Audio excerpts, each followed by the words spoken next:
sa kay Papa Dudes kahapon the whole day, and nandoon kami sa hospital. Ang kanyang main purpose kaya napasok siya sa hospital ay ang internal bleeding.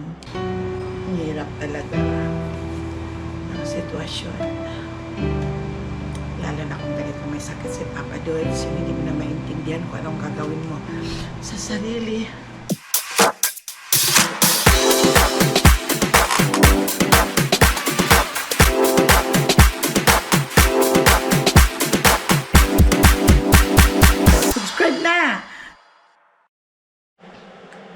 Update ko lang kayo, my friends and friendship. Welcome back to my channel.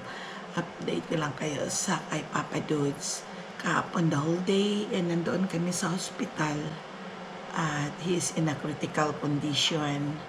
At ngayon, natapos na din kahapon ang kanyang paglagay sa kanya ng pacemaker at hindi pa siya okay.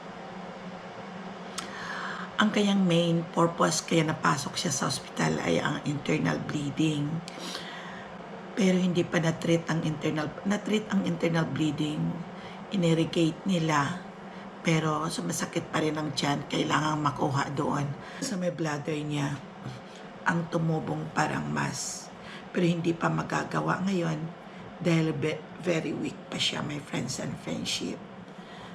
Kaya pray to God na lang na sana magbalik sa normal ang kanyang health, na magiging a little bit strong lang siya dahil may pacemaker na siyang kinapit dito. Naging successful naman ang surgery ng paglagay ng pacemaker, pero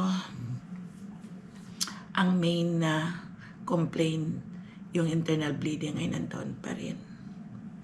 So ngayong umaga, my friends and friendship, umaga naman ngayon, hindi ko matapos-tapos ang mga vlog ko dahil sa sobrang busy. Ay mag-prepare ako ng pagkain ni Zoe at papasok si Zoe sa school. At mamaya ulit kami ay pupunta rin ako sa hospital. Okay, kaya maggagawa muna tayo ng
liligpit ako tuwing umaga dahil aalis ako na naman mamaya.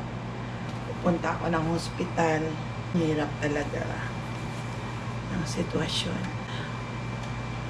Lalo na kung ganito may sakit si Papa Dudes, yung hindi mo na maintindihan kung anong gagawin mo sa sarili. Lahat na lang iyak ay nandoon na nailabas. Halos buong pamilya ay talagang nalulungkot na walang ginagawa, na pinagdadasal na sana bigyan pa ng extension ang buhay ni Papa Dudes. Sabi ko nga, Lord, sige na, 79 pa lang siya, kahit 80 na siya, magre-ready lang kami. Hindi pa kami ready na mawala siya. Kaya tulungan mo siya na makarecover. Pero akala namin din niya malagpasan ng pagbaon sa kanya ng pacemaker, pero okay lang siya. Pero kagabi, hinahabol pa rin niya ang paghininga dahil wala na yung respirator niya na nagsusupport sa kanyang paghinga ay hininaan. Kaya parang isda ba na inalis sa tubig, na yung bang naghahanap ng kanyang hininga. Ang isa pa namin ngayong ay yung sana ay bigay na ang kanyang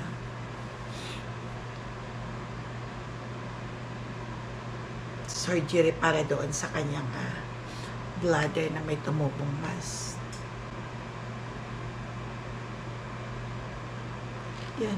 Dasal lang namin para sa kanya. Makauwi pa siya ng bahay. Okay. Gigisingan ko na si Zoe. Malapit ang mag 6:30.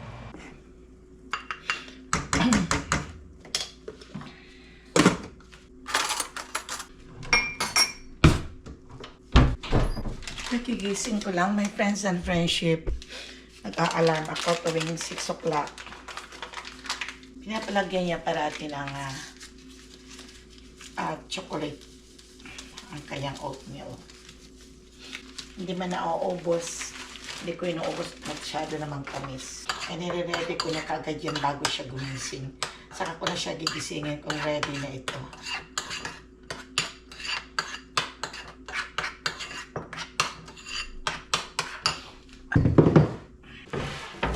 Minsan itong batang ito gusto ang bagel. May time na ayaw na talagang kumain ng bagel. Siguro nagsasawa na din. Nire-rep kasi namin ang aming bread para hindi masisira. At babalatan ko na ang egg ni Zoe. You want boiled egg? Okay.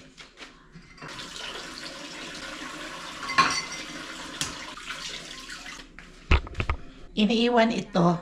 Minsan kinakain ko. Bless you. Tapos we're gonna review. Your spelling is on Friday? Huh? Your spelling test?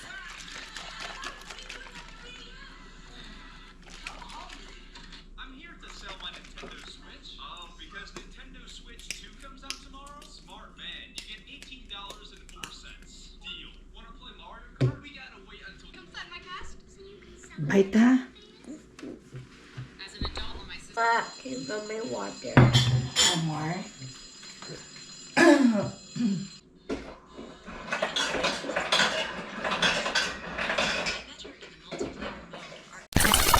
Tapos nang kumain, ayan na siya. Drink your Yakult now. Where's your Yakult? Finish. That's only the thing that you can survive the whole day, the Yakult. Yeah, very good girl. Yan. Hindi din niya naubos. Pero at least kumain din siya kahit paano may oatmeal, may itlog, at saka yung bagel at pinainom ko ng Yakult. At yung vitamins niya. Hindi pa ako nagkape, mamaya na lang. Pagpasok na ni Zoe. Yeah, okay. Hilamos and brush your teeth, ha.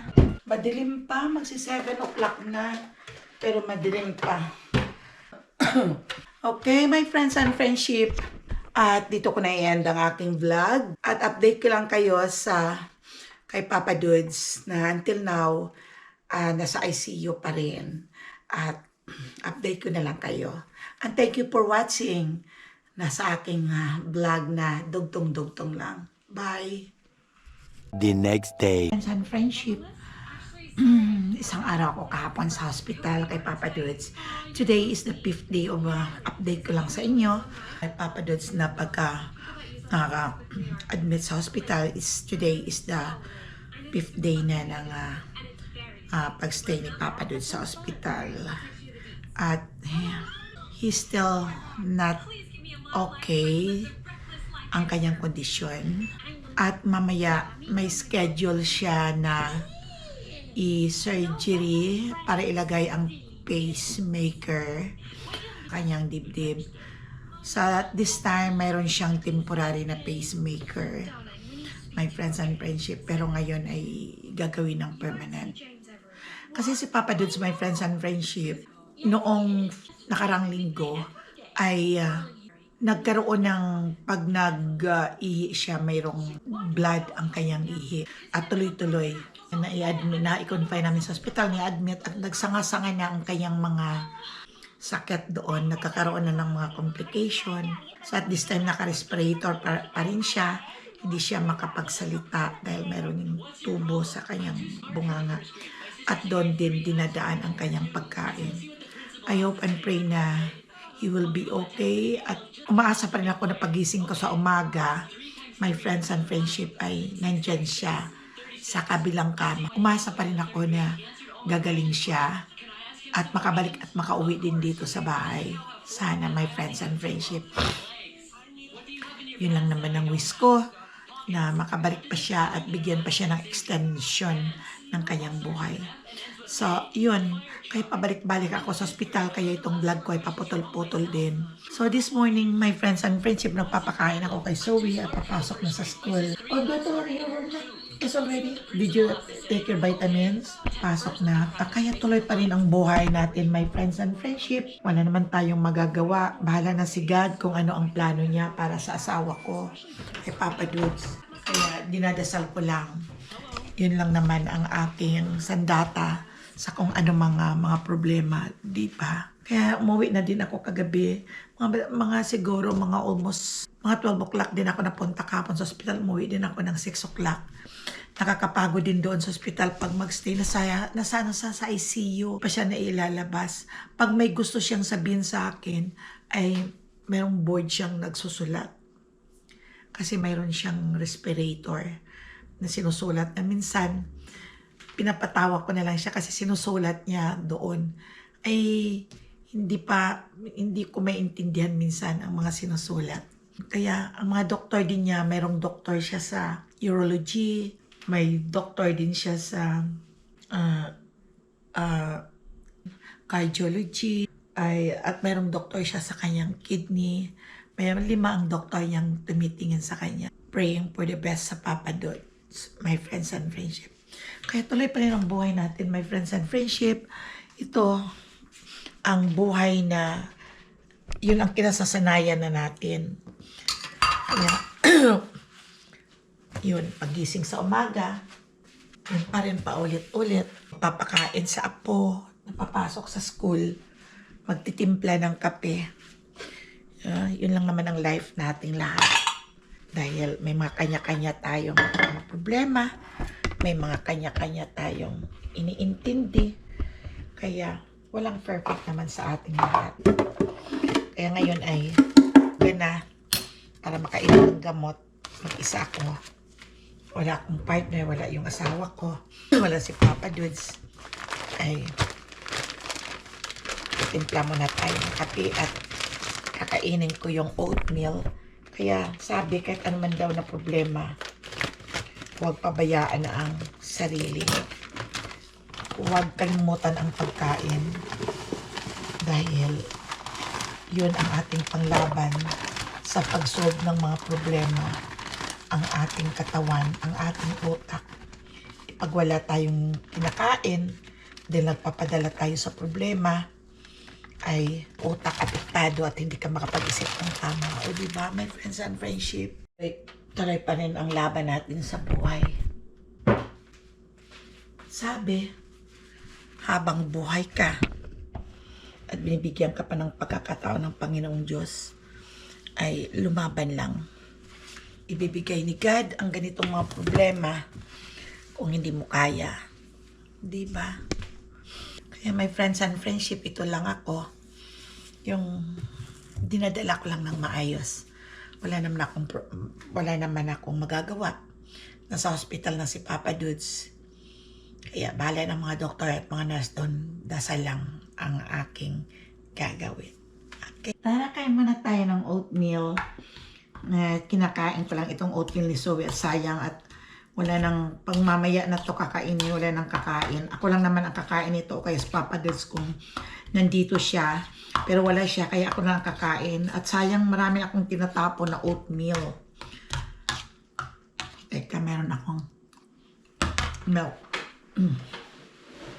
Ito yung milk na sa lata. Yung evaporated. Hindi ko iniiwan sa lata yun ito. Kasi baka mamaya may hilo tayo doon pag poison kasi pag binaba doon ang gatas. Kaya nilalagay ko lang sa Tupperware. Croissant sana na bread ang aking kakainin pero sayang itong iniwan ni Zoe na bread. Ngayon ako nakabili ng bread na ganito sa Costco. Masarap pala. Parang may gatas. Yung iba siya sa binibili ko parate. Yung mahaba yun. Ito parang maikli lang. Pakapakita ko sa inyo, my friends and friendship ng mga taga dito din sa Amerika. Makikita inyo. Yung, ngayon na ako nakabili nito, my friends and friendship, yung La Brioche slice. May itlog pala to, kaya nalalasahan ko may itlog. Yung iba kong binibili, kasi na-scroll ko, hinahanap ko yung tinapay kong binibili na white bread. Yung dati kong binibili sa bakery talaga ng Costco. Nakikita ko lang wheat bread, wala akong nakikita sa dati kong binibili. Ito ang lumalabas, kaya ito na lang. Kasi, nag-order lang ako online. Nag-order ako kahapon. Wala kami kasi yung importante lang in-order ko. Yung tinapay, itlog, garbage bag yata, at ano pa, yung croissant, yun lang ang in-order. Sarap pala to.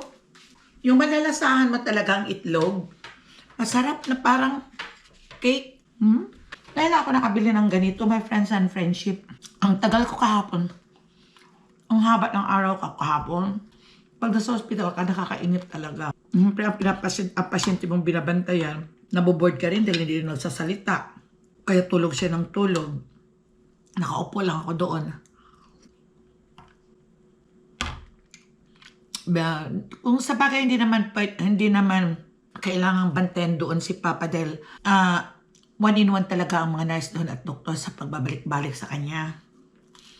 Sa ICU siya, kailangan hindi marami ang nagpasalit-salitan ang nagpupunta doon, nagbibisita yung immediate family lang. Mga pamilya lang. Ay, kaya lang, mas magiging matapang ang loob niya pag ang family nandoon. Kahit hindi siya nakapagsalita, naririnig naman niya ang mga sinasabi namin. Pinunta namin. Ay, ano ba naman ang matutuwa at hindi ninervyos yan sa sitwasyon niya. Nandyan lahat ang kanyang mga aparatos. Nakalagay dito sa bunganga. Dapat ipagkain. Kaya kino-communicate lang namin siya pag dumating Papa, gigising lang siya ng ganun. Dito kami. I love you, Papa. Tapos hinawakan din niyang. Mamayang surgery yata ang nakaschedule mamayang 2 o'clock. Pero ewan ko kung makapunta ako doon. After surgery. Ang problema ko kasi ay mamaya sasama pala ako pag ate kay Zoe. Nagsundo. Sama ako. Magpaantay din ako sa kanila. Pagdating ko kagabi, gutom talaga ako. Pero may baon ako. Ay, saan ba yung baon ko yun? Andoon sa bag. May hupya akong baon na galing sa Pilipinas. Kaya yun. Palimutan ko. Ito. Paano kung hupya kahapon itong kinakain ko doon sa cafeteria? Kasi sarado ang cafeteria linggo. Ngayon walang open. Kabuti na lang may dala akong hupya. Masarap pala siya, oh. Galing sa Pilipinas, bigay ito ng pamangkin ko. Shout out kay Lisa. Thank you sa hopya. Lisa, thank you. Obe, masarap. Sarap talaga sa kape. Ang kape, pag malamig. Tapos, pagdating ko kahapon, nagpasundo ako kay daddy ni Liam, asawa ni Judelia. Nando ako nila sa hospital. Natid ako dito. Pagdating ko dito, nagluto ako ng ulam ko. Si Gia nakakain na, nagluto na din ako. Ngayon ako, tawa doon ako sa kwarto. Kung natatawa ako, si Zoe sabi niya sa akin, Mama, can I sleep with you? Yes, sinabi ko, pumunta ba naman doon na, katabi ko na matulog. Dito ang mga magulang din niya sa kwarto. Napapahinga nila kagagaling lang nila sa Lake Tahoe. Maya, akala ko kung napano, umiyak. Laki ng busit. Oh, sabi ko na, paano anong nangyari? Kasi nanonood lang siya ng kanyang iPad. Oh, Mami. Ay, sus. Ay, akala mo ka ako, yung layo-layo ni Mami, doon lang sa kabilang kwarto, ba't kayo iiyak? Gusto mo matulog doon sa Mami mo? Hindi siya makapahindi sa akin, dahil sa'yo matulog ka sa akin, wala ko kasama sa kwarto, kaya doon siya nagpunta. May talaga na sabi ko sa kwarto ng Mami, hinatid ko doon. Wala naman sabi ni Mami niya, may nagtataboy sa kanya dito na pumatulog din sa kwarto mo. Siya lang naman, iyak siya ng iyak, dyan lang ang Mami. Natawa ko nito si Zoe. Si Liam, si ano naman ngayon, si Cass ay may pasok. Pasok yata ngayon si Cass.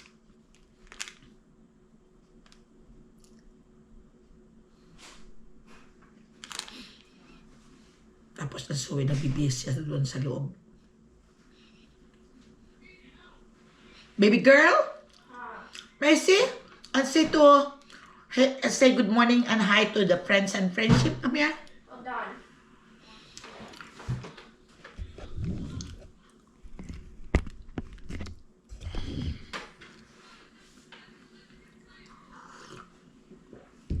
Baby girl, this one is the hopia. It tastes good. Well done. I don't know if you like this. You wanna taste it?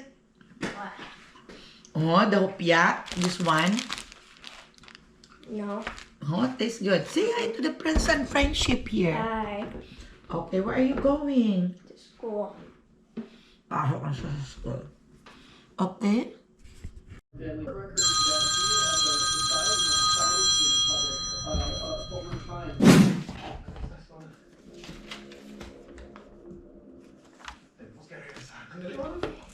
Tara, kain na tayo, my friends and friendship, at magre-ready na ako. Nag-ready na ako papuntang hospital. Kakain muna ako. At may procedure ngayon si Papa. Kain na tayo. Ito yung niluto ko sa gabi.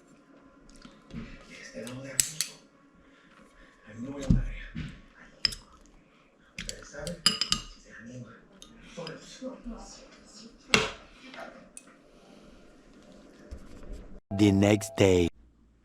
Good morning, my friends and friendship. It's 5 o'clock in the morning here in the US and it's very, very cold. Nagising na ako. Dalawa lang kami dito ni JR sa bahay, si Zoe at ang family. And nandoon nagpunta sa Lake Tahoe. Si Jarrell ay pumunta ng Japan, umalis kaninang umaga. At kami lang ni JR ang tao dito. Today is sobrang lamig. Yung nasasanay na akong nagigising ako ng magang-maga dahil si Zoe pag may pasok. Only 1 week na lang ang pasok ni Zoe at Christmas vacation na nila. My friends and friendship, I'm so busy for the past few days dahil si Papa Dudes ay na-admit sa hospital. Na-ER siya noong to at hanggang ngayon ay hindi pa nakalabas. At critical din ang kanyang kondisyon doon ngayon at pabalik-balik kami doon ngayon sa hospital. At mamaya, mga 10 o'clock ay magmi-meeting yata ng doktor at ang family kami kay Papa Dudes. So pray for my Papa Dudes, my friends and friendship, na sana ay magiging kapit tayo, my friends and friendship. Ilang araw ako nga hindi ako open ang aking camera. I'm so very depressed talaga sa situation. Okay, at this time, ay wala pa akong masasabi, wala pang update na medyo maayos at bawal namang mag-vlog doon sa loob ng ICU. Pinasok ko siya ng ER at pagkatapos ay nilabas at nag-internal bleeding na naman kasi siya eh. Kaya pagpasok ng ER ay diniretso na sa ICU. Okay, timpla muna tayo ng coffee. Nag-order ako sa online, sa Instacart. Ilalagay ko ito sa hindi kami nakapag-grocery simula nung na-hospital si Papa Dudes. Ito yung na-order ko gabi sa Costco. Nag-order ako ng mga 6 o'clock at dineliver ng 7 kasi wala kaming egg. Kaya naka-order ako ng egg. Wala kaming ulam at nag-order ako ng bread. Ito ang gagawin ko dito, i-rep ako na lang dahil pag nilagay ko itong pork na to, ano bang klaseng pork ito? Ito ay pork loin, top loin. Pag nilagay ko ito ng buo, ay mapuprosen na pag nagluluto ka ay i-defrost mo silang lahat kaya mabuti i-separate na lang. O di ba? May mga plastic pa dito.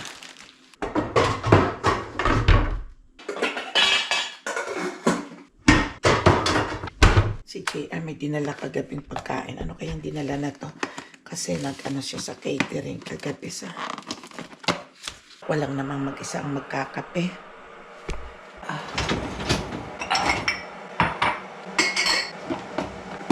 Mag-isa lang ako dito.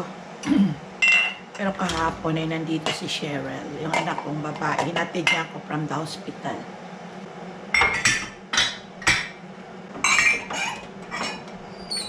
Sobrang lamig. Grabe ang lamig ngayon.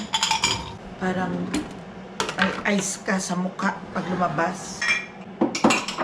Pero doon pa rin sila suwi sa Lake Tahoe. Sobrang lamig.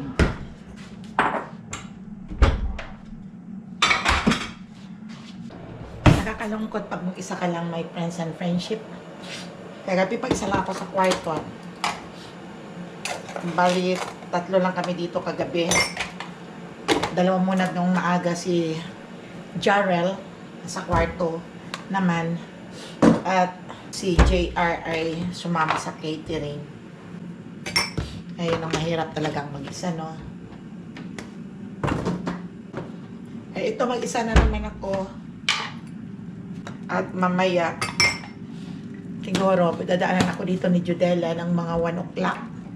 At pupunta kami sa ospital. At ngayong araw naman ang uwi nila Zoe.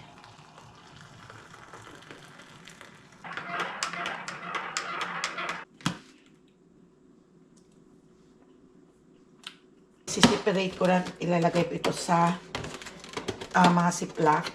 Dahil itong klaseng tinapay, kasi may, ito butter. Madaling magkakaroon ng amag. Itong krusan. Kaya, siseparate ko. Kain muna ako. Ito lagyan ng cream cheese. Ginagawa ko nito nilalagyan ko ng cream cheese. Masarap kasi pag may... Pero malasa na siya dahil mayroon na siyang may butter. Masarap lagyan ng cream cheese. Lutin ko.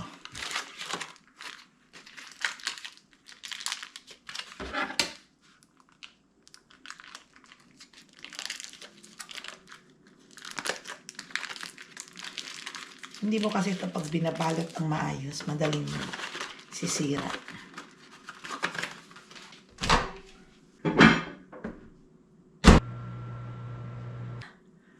Kape na tayo. Sarap ng kape. My friends and friendship, manonood muna ako sa TV at makikinig ng Mass. Ayan, kay Father Jerry Orbos. Manonood muna ako ng Mass. Today is Sunday. Kahit paano dito sa TV, mablessan naman tayo. Okay.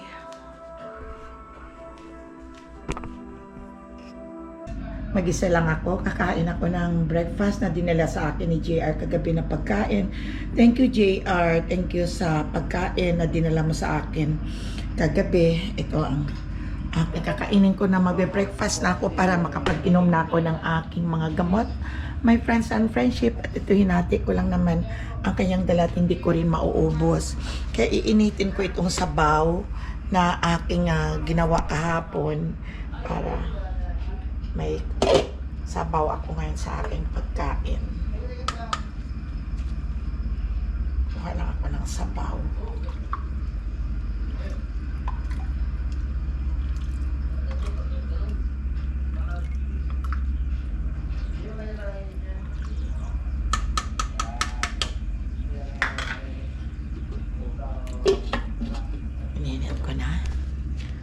Isa lang na croissant ang kinain ko, hindi kasya na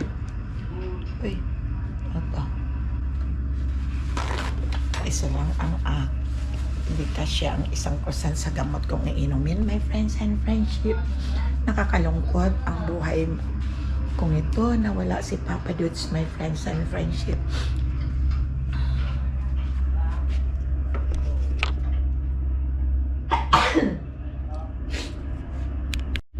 breakfast na tayo at mamaya pa akong manoklak papunta sa ospital. Nalulungkot ako dahil wala si Papa Dudes. Ganito na pala pag halimbawa kung ano man ang mangyari kay Papa Dudes, ganito na lang ang aking buhay na mag-isa. Ang sakit sa loob, iyak ako ng iyak kahapon.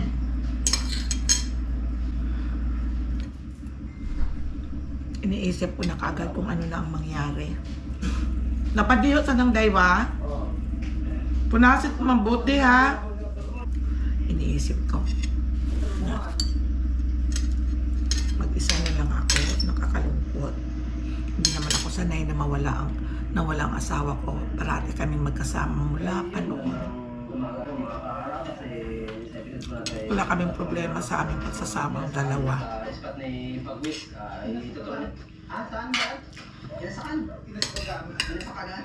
Kaya nalulungkot ako, my friends and friendship.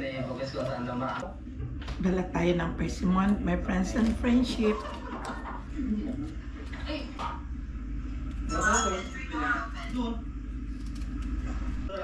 Pag natutulog ako kagabi, my friends and friendship, akala ko nandoon pa rin si Papa nakahiga sa kabilang kama. Paggising ko, mag-isa na lang pala ako. Walang laman ang kama niya. Hindi ako nakapag-dialysis sa kanya.